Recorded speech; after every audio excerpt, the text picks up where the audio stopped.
In this video, we witness a disturbing incident where an evidently intoxicated man trespasses into a bear enclosure.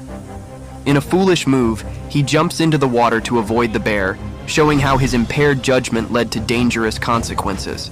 As the bear follows suit, the situation escalates into a life-threatening scenario.